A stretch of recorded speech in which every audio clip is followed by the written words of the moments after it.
আমি এই ইস্যুটা নিয়ে আর কথা কইব না ভাবছিলাম, কিন্তু দেখতেছি কথা না বললেই না। এর মধ্যে পররাষ্ট্র মন্ত্রণালয়ের সচিব বদলানো হইলে আমার এই এপিসোডে আর হাত দিতে হইতো না। এমন কইতে পারেন যে আপনি কইলেই বদলাইতে হবে, আমি যদি বলি হ্যাঁ হবে, সমস্যা আছে কেন? আমি যে অভিযোগগুলো তুলছি তার কোনটা তো মিথ্যা না। আপনার মন্ত্রণালয় থেকে তো কোনো প্রতিবাদ করেন নাই। প্রফেসর ইউনূস সরকারের সবচেয়ে ব্যর্থ মন্ত্রণালয় হইতেছে পররাষ্ট্র মন্ত্রণালয়, অথচ এই মন্ত্রণালয় সরকারের সবচেয়ে বড় শক্তি হইতে পারত। তো আমরা কি ছাইরা দিব আপনাদেরকে বিপ্লবকে ব্যর্থ করার জন্যে? আপনার কি জমিদার আর আমরা প্রজা, নাকি আমরা আপনার চাকরিদাতা? চাকরিদাতার কথা শুনবেন না, নিজেদেরকে হারকিউলিস মনে করেন না। যদি মনে করেন হারকিউলিস খেলবেন, স্বাগতম। প্রত্যেক সপ্তাহে একটা করে এপিসোড বানাবো এই পররাষ্ট্র মন্ত্রণালয় নিয়ে। আর কি কি আকাম করেছেন একেবারে মাইক্রোস্কোপের নিচে নিয়ে ফেলায় ফেলায় দেখাই দেবো সবাইকে। একটা কথা এপিসোডের শেষে কইতাম, এখন শুরুতেই কই। বাঘে চুলে 18 ঘা, পুলিশে চুলে 36 ঘা, আর পিনাকি চুলে জয় বাংলা। কথাটা মাথায় দেখেন। হয় তহিদ সাহেব আপনি আমারে কনভিন্স করবেন আমার তোলা অভিযোগগুলা মিথ্যা, অথবা জসিমকে পাছায় লাথি দিয়া সরাইবেন। দুয়ের মাঝে কোনো যদি কিন্তু নাই। এবার নাহিদ তোমারে বলি, এই যে গোলাম মোর্তজারে কোন আক্কেলে ওয়াশিংটনে প্রেস মিনিস্টার বানাবার জন্য সুপারিশ করেছিলা, তা আবার সিনিয়র সেক্রেটারি র্যাঙ্কে, অ্যাম্বাসাডারের র্যাঙ্কে, ওয়ারেন্ট অফ প্রেসিডেন্সের সরা, মানে অ্যাম্বাসাডারের চাইতো সিনিয়র পোস্টে তারে প্রেস মিনিস্টার বানানো হয়েছে। মানে এই যে 15 আলো মতিউর রহমানের লগে এত পিতলা খাতির তোমার, এই জন্য কি? হ্যাঁ ওরে বাপরে, হাতের তালি। হ্যাঁ 15 আলোর লগে লতকালতকি যে করবে না, যারাই করবে বাংলাদেশের রাজনীতিতে তারা অপ্রাসঙ্গিক হয়ে যাবে। গোলাম মোর্তজারে ওয়াশিংটন ডিসিতে পাঠানোর জন্য সুপারিশ করার নাহিদ, আমি মরে যাওয়ার আগে পর্যন্ত দোষারোপ করে যাব। এই হারামজাদা উঠি বসে মঙ্গল শোভাযাত্রা। এই যে দেখেন, বাংলাদেশকে ইসলামকে ডেমোনাইজ করার ইন্ডিয়ান কালচারাল হেজিমনির পক্ষে বয়াদ উৎপাদন করায় আমার রক্তে, আমার অশ্রু, আমার কান্না, আমার ত্যাগ, আমার লড়াইয়ের পথ মারায় হারামজাদা। এটা আমি ছাইরা দেবো? এটা আমি হবার দেবো? কয় আওয়ামী লীগের হরতাল আর সিপিবি অফিস দখল নাকি একই জিনিস। হারামজাদা গোলাম মোর্তজা তোর বাপ সিপিবির প্রিন্সেস জিগা। আমি তারে আগের রাতে কইছিলাম কিনা যে তাকে অফিসে পরদিন ঢুকুম না? যা জিগা, আমার হাত পা ধরেছিল কিনা প্রিন্স, জিজ্ঞাস কর। আগের দিন গণমিছিল বাতিল করেছে, গুতেরেস আছে সেই দিন, তাও আমি সেদিন ঢাকাত গেঞ্জাম লাগামু। তাই চাস গোলামের বাচ্চা, তোর যখন হাউস হচ্ছে কামটা করবো, শিগগিরি করবো। দায় গোলামের বাচ্চা তোর। দেখ আমি কি করতে পারি। তুই চাই ওরে চাকরি বিধি শেখার নাই, ওই ফেসবুকে এইগুলা লিখবার পারে চাকরি করিয়া আপনার নামে মামলা দিব। চাকরি বিধি লঙ্ঘন করার পরে ওরে কিছু না কয়, ওরে যদি না খেদাইছেন পররাষ্ট্র মন্ত্রণালয় থেকে, তাহলে কল খবর আছে, আপনারও খবর আছে। এই গোলাম, তুই দেশে ফিরবো না? ফিরবো তো তোর গোয়ার মধ্যে ইন্ডিয়ান গিরিবাস কবুতর ঢুকে দেয় না, হাততালি দিব, হাততালি। আর গিরিবাস কবুতর খালি পাক মারবি তোর গোয়ার মধ্যে। খেয়াল রাখিস, হাসিনাকে আমরা শুধু খেদাই নাই, হাসিনার রাজনীতিও খেদাইছি। হাসিনা উত্তরে ইন্ডিয়ান সেকুলার অনুপ্রবেশ রাখবার পারবো না কয়ে দিলাম। যাক তহিদ সাহেব, যখন জসিমেক সরাবি না, তাই জসিমেক নিয়ে সেকেন্ড ডোজ দিয়ে আসেন। অগ্নি, আমি 3রা মাস তারিখে একটা এপিসোডে হাসিনারে দালাল নিয়ে কথা কইছিলাম যে ভারতের কাছে মাথা বেচা এই পররাষ্ট্র সচিবের কিছু অপকর্ম তুলে ধরেছিলাম। আমি কইছিলাম যে কিভাবে পররাষ্ট্র মন্ত্রণালয়ে আওয়ামী পুনর্বাসনের কাজ করে চলেছে এই জসিমউদ্দিন। সে ভিডিও প্রচারের পর দেশ বিদেশে বিভিন্ন প্রান্ত থেকে জসিমউদ্দিনকে নিয়ে আমার কাছে অনেক ফোন টোন দেয়। কি বলবো আর বলেন, যে আমি নিজেই অবাক যে কিভাবে এরকম একজন দালালকে পররাষ্ট্র সচিব নিয়োগ দেওয়া হয়েছিল। জসিমউদ্দিনকে পররাষ্ট্র সচিব করার নেপথ্যে যে 3 জন লোক ছিল তাদের কথা আমি তুলে ধরছিলাম। এর মধ্যে একজন মোজাম্মেল, যে কিনা পরবর্তীতে জসিমের কুটচালে প্রধান উপদেষ্টা একান্ত সচিব হিসেবে নিয়োগ প্রাপ্ত হইয়াও সেখানে যোগদান করতে পারেন নাই। আরও ছিল জসিমের বড় ভাই, সাবেক বিএনপি নেতা এবং বর্তমানে এলডিপির রাজনীতির সাথে যুক্ত সালাউদ্দিন কারমা। ওই নাকি আবার বিএনপি ফিরিছে, এখন তো ফিরবি। হ্যাঁ, তবে সবচেয়ে মুখ্য ভূমিকা পালন করছে পররাষ্ট্র উপদেষ্টা তৌহিদ হোসেন। আপনি নিজে এখনো ওর পিঠ বেঁচে যাচ্ছেন, জানি তো। তৌহিদ সাহেবকে নিয়ে আমার এপিসোডে আমি কোনো কথা বলি নাই। মুরব্বী মানুষ, বয়স হয়েছে, ইউনূস স্যারের সরকারের উপদেষ্টা, তাই ভাবিছিলাম তার নিয়ে বেশি কোনো কথা বলবো না। কিন্তু আমাদের গ্রাম দেশে একটা কথা আছে না, আক্কেল মানুষের ঠুসা আর ব্যাকল মানুষের ঘুষা, একই কথা। কিন্তু আমাদের তৌহিদ সাহেব তো বিএনপির সুপারিশে সরকারের উপদেষ্টা হয়েছেন, তাই জনতার মুখের কথা ওনার কাছে কোনো গুরুত্ব বহন করে না। উনি বিএনপি খুশি করিচ্ছেন। আমি আগে কইছিলাম যে বিএনপি আর আওয়ামী লীগ হইলে একই মুদ্রার এপিটোপিট। এরা বাংলাদেশে এদের 5 দশকের লুটের রাজনীতিকে বহাল রাখতে চায়। বিএনপি জানে যে জনতার শক্তি মোকাবেলা করার সক্ষমতা তাদের নাই, তাই আওয়ামী পুনর্বাসনের মাধ্যমে নিজেদের সেফ এক্সিট নিশ্চিত করতে মরিয়া হয়ে উঠছে আমাদের বিএনপি। ভাই আপনারা তো সহযোদ্ধা, আপনাদেরকে এতদিন পরামর্শ দিতাম, এখন জনগণ যেভাবে আপনাদের নিয়ে উপহাস করে তাতে আমার রাগ হয়, কারণ এই বিএনপি জিয়াউর রহমানের না, আবার খালেদা জিয়ারও না, এই বিএনপি সাদাবাজদের, লুটেরার আর আওয়ামী পুনর্বাসনকারীদের। এত কথা বললাম কারণ এই জসিমকে তার পদে রাখার জন্য এখন মরিয়া হয়ে উঠছেন আমাদের তৌহিদ সাহেব, যারা বিএনপি রিকমেন্ড করছিল পররাষ্ট্র উপদেষ্টা হিসাবে। একজন ভারতের দালালকে রক্ষা করার জন্য আমাদের পররাষ্ট্র উপদেষ্টা এত চেষ্টা কেন? কি তার উদ্দেশ্য? এতে বিএনপি আর আওয়ামী লীগের কি লাভ? আর কোন কোন আওয়ামী দালালকে লালন পালন করতেছেন আমাদের এই তৌহিদি জসিম সাহেব, তা দেখলেই সব বুঝতে পারবেন। চলেন আল্লাহর নামে শুরু করি, দেখাই দিই সবকিছু। আমি গত 15ই মার্চ আমার ফেসবুকে একটা স্ট্যাটাস দিয়েছিলাম, সেখানে আমি পন্দের আলোর পত্রিকা একটা সংবাদ তুলে ধরেছিলাম যে 2.5 মাস আগে দেশে ফেরার আদেশ পাওয়া সত্ত্বেও মরক্কোতে নিযুক্ত হাসিনার লেসপেন্সার রাষ্ট্রদূত হারুন রশিদ কানাডায় পালায় গেছে। এই রাষ্ট্রদূত নাকি শরদের বডিগার্ডের রাজনৈতিক জীবনের গবেষক। বাংলাদেশের 2 জিনিসের বাম্পার ফলন হয়েছে, এক জাউরার আর এক গবেষকের। দেখি সবাই গবেষক, হারামজাদা চামচা। তোর রেনুর আবির্ভাব তোমার ইন্ডিয়ান লেসপেন্সার। রেনুর আবির্ভাব যেমন দেখছো হাসিনা পলায়নের কারণে তো তোর মনে আছে, তাই না? তাইলে তোর পলাইতি না হারামজাদা। যাক, স্বৈরাচার পলাইছে সেটা নতুন কিছু না, কিন্তু একটা রাষ্ট্রদূত পলানোর এই নিউজ জনগণ কেন জানলো না? জসিম সাহেব, হারুনকে কি আপনার কুটকির মধ্যে ঢুকে রাখছিলেন কেন? আপনি বা আপনার পররাষ্ট্র মন্ত্রণালয় এই সংবাদ নিয়ে এমন লুকাচুরি করলো? এর কারণ হইল জসিম হাসিনার এই দালালকে কানাডায় পালানো এবং রাজনৈতিক শরণার্থী হিসেবে আবেদন করার সময় দিছে 2.5 মাস এই হারামজাদা জসিম। এখন যখন হারুন তার ফেসবুকে ইউনুস স্যারকে অবৈধ বলে দাবি করছে, তখন তড়িঘড়ি করে তার পাসপোর্ট বাতিল করার আদেশ জারি করছে। এখানেও সূক্ষ্ম চালাকি। হারুনের শরণার্থী কেসটা পোক্ত করা দরকার। সে তখন এসে একটা প্রজ্ঞাপন জারি করে তার পাসপোর্ট বাতিল করে এটা পোক্ত করে দিল এই জসিম। এখন হারুন আদালতে যায় বলবে যে আমার কোনো পাসপোর্ট নাই, আমার যাওয়ার কোনো জায়গা নাই, তাই আমার শরণার্থী হিসেবে কানাডায় থাকতে দেওয়া হোক।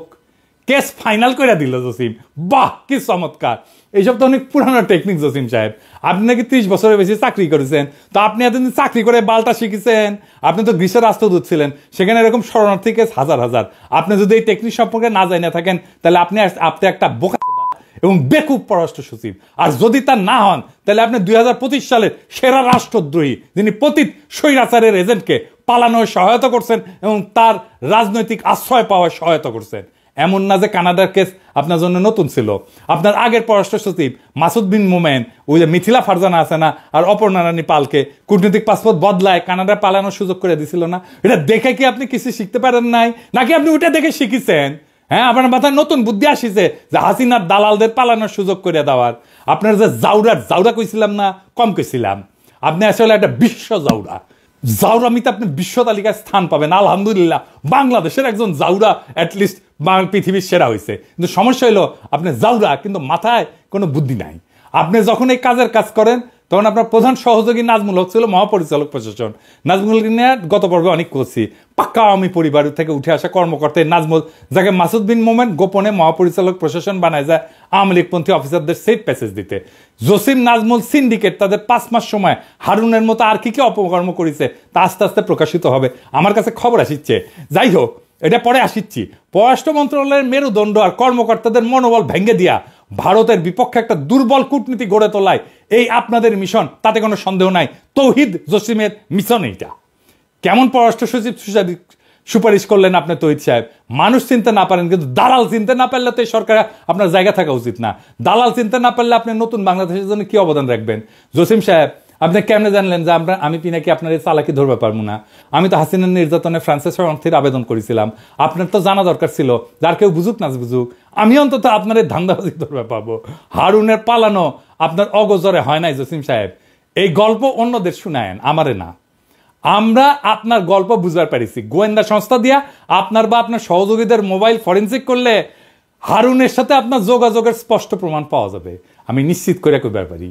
তৈরি সাহেব, বিয়া কইরাও থুক্কু দেওয়া যায়, তালাক দেওয়া যায়, কিন্তু আপনি জসিমের মতো এরকম দেশ বেচা বাটপার পররাষ্ট্র সচিব সুপারিশ করে যদি থুক্কু দিতে না পারেন, তালাক দিতে না পারেন, তাহলে আপনাকে নিয়ে আমাদের বিশেষ অনুসন্ধান চালানো প্রয়োজন হবে। অবশ্য মানব জমিন পত্রিকা আপনার নিয়ে ভালোই অনুসন্ধান চালাইতেছে। দেখেন, আপনি কয়দিন আগে নিজেই কি বলেছেন যে আপনি ব্যর্থ।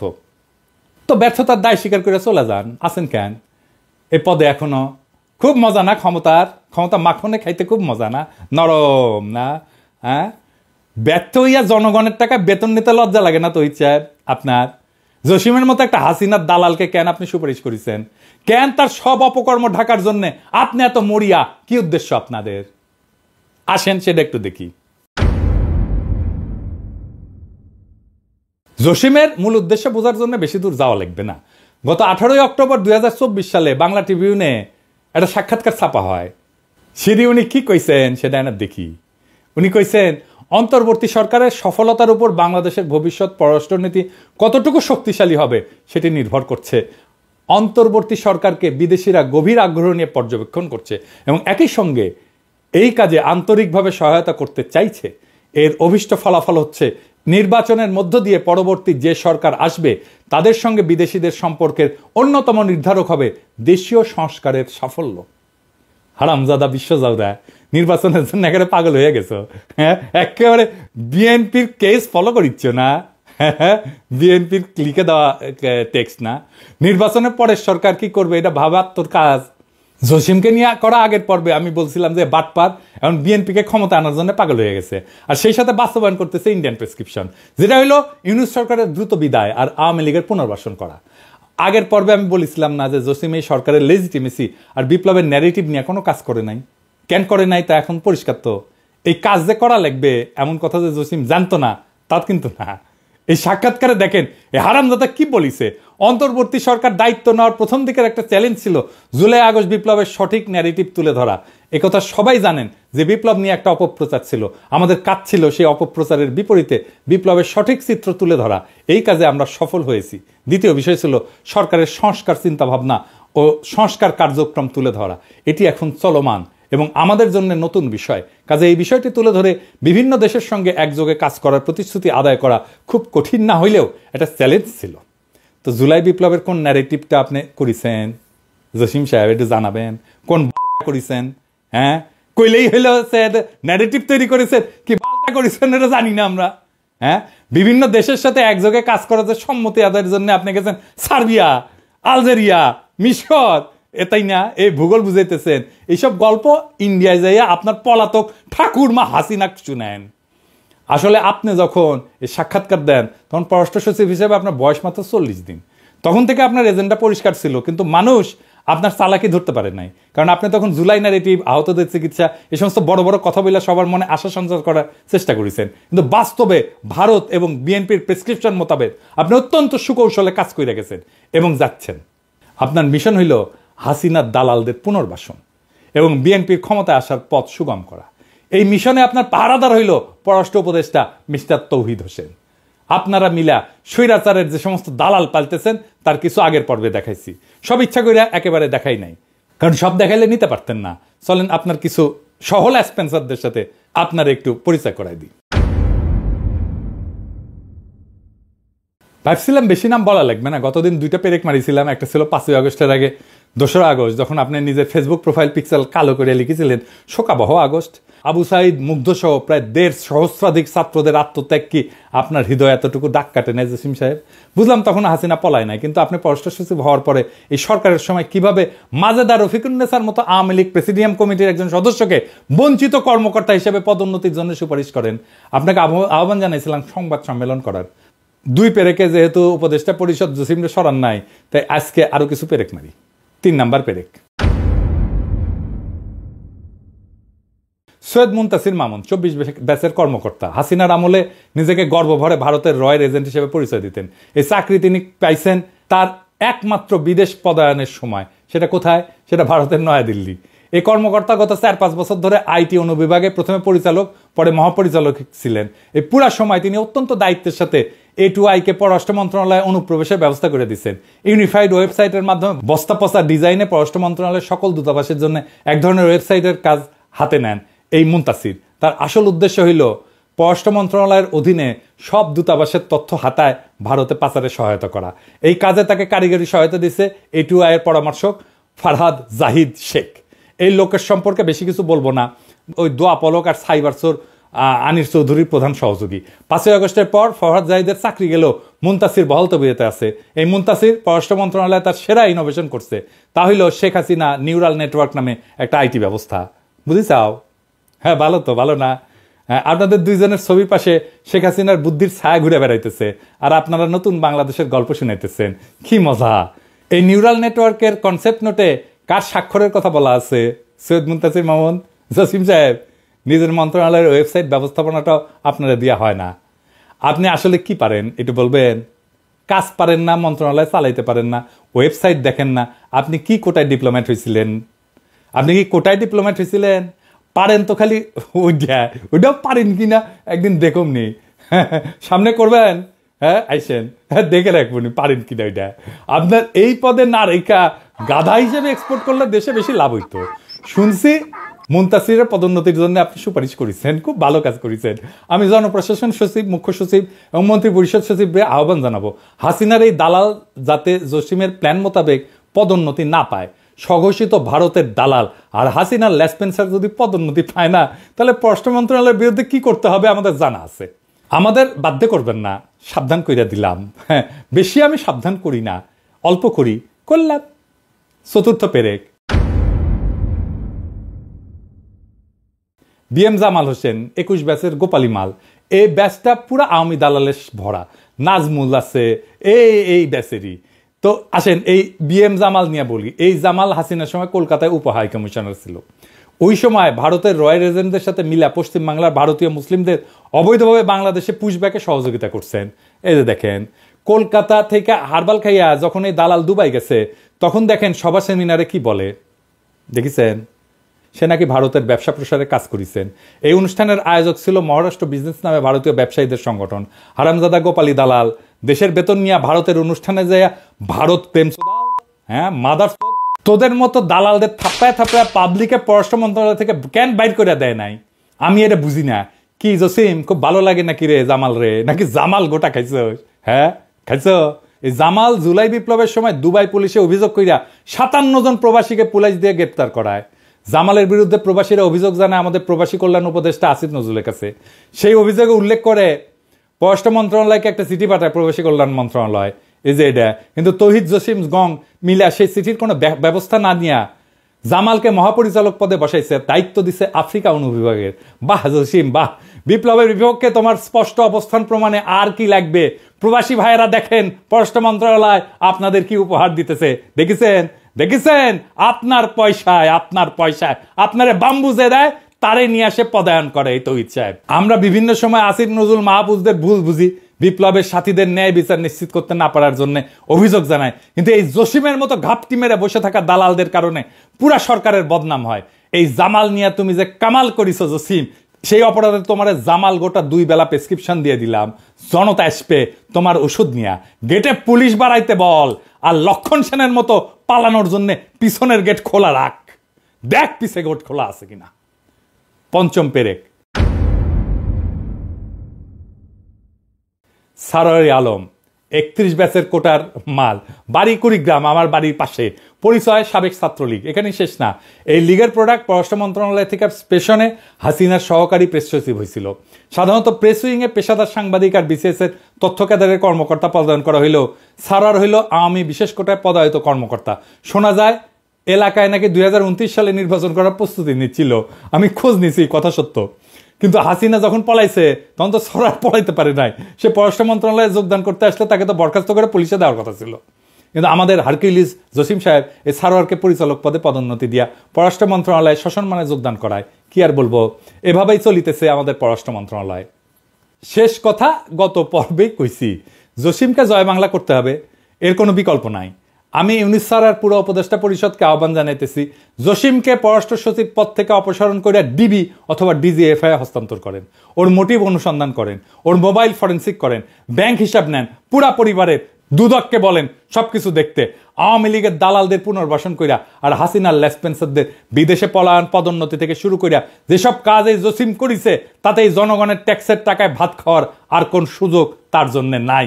এই ভারতের দালাল, এই ভারতের প্রেসক্রিপশনে চলে, প্রত্যেক দিন সে ইন্ডিয়ার সাথে কথা বলে।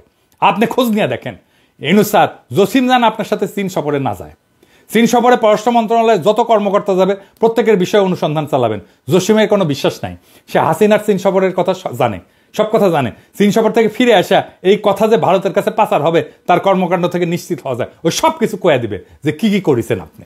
আর এত কিছুর পরে যদি আপনারা জসিমকে সরাইতে না পারেন, তাহলে আমার অনুরোধ, যে সমস্ত আওয়ামী লীগের কর্মকর্তাদের আপনারা চাকরি থেকে বরখাস্ত করেছেন, বাধ্যতামূলক অবসর দিচ্ছেন, তাদের চাকরি ফিরিয়ে দেন। জসিম নাজমুল গঙের মতো আওয়ামী দালালদের শপথে রেখা অন্য ক্যাডারের আওয়ামী দালালদের চাকরি থেকে অপারেশন করলে তাদের প্রতি বৈষম্য করা হবে। তা আমরা তো এত বৈষম্যের বিরুদ্ধে এত রক্ত দিলাম, এত প্রাণ দিলাম। যদি জসিম বাংলাদেশে পররাষ্ট্র সচিব থাকে, তাহলে সব আওয়ামী লেসপেন্সারদের দেশে নিয়ে আসেন, জনতা তখন তার বকে আদায় করে নেবে। জসিমের মতো ভারত, হাসিনা, শেখ পরিবার আর আওয়ামী লীগের কোনো দালাল যদি তার দালালি চালায় যায়, তাহলে এই নতুন বাংলাদেশে তার আর কোনো জায়গা নাই। পররাষ্ট্র সচিব যদি জসিম থাকে, তাহলে এর থেকে এই সরকারের আর লজ্জার কিছু থাকতে পারে না। জনতার টাকায় জসিমের আর বেতন হবে না, জনতার সাথে আর কোনো প্রতারণা না। আর ছাত্র জনতার সাথে প্রতারণা করে জসিম যদি পররাষ্ট্র সচিব থাকে, তাহলে বিপ্লবের পক্ষে পররাষ্ট্র উপদেষ্টার কি অবস্থান তা জনগণ বুঝে নেবে। আমার চাওয়া সামান্য, জসিম রে খেদাইবেন তো ইচ্ছা। এই ডোজে যদি কাম না হয়, পররাষ্ট্র মন্ত্রণালয় আমি ঘেরাও করাবো, একজন একজন করে ধইরা এইভাবে জয় বাংলা করতে থাকবো। পররাষ্ট্র মন্ত্রণালয়ে বাংলাদেশে ভিলেন বানায় দেবো। প্রেস সচিব শফিক ওরে দেখে শেখেন। গ্রামে গিয়েছিলাম, আমাকে একজন, ভাই আপনাকে কিন্তু এই গণশত্রু বলেছেন। গ্রামের একটা লোক, ফার্মার, খুব শিক্ষিত না, উনি জেনে গেছেন যে আমি একজন গণশত্রু। ওরে কি করেছিলাম, মাটি ধুতে দিছিলাম একেবারে, ওরে মাপ করেছি, ওরে কোনটি টেনে নামাইছিলাম দেখেছিলেন তো, ওরে মাপ দিছি তো সাহেব, আপনি মাপ পাবেন না। আসেন, খেলা হবে জনগণ বনাম কায়নি আমলা ভারতের দালালেরা, দেখি কার দম বেশি। ইনকিলাব জিন্দাবাদ।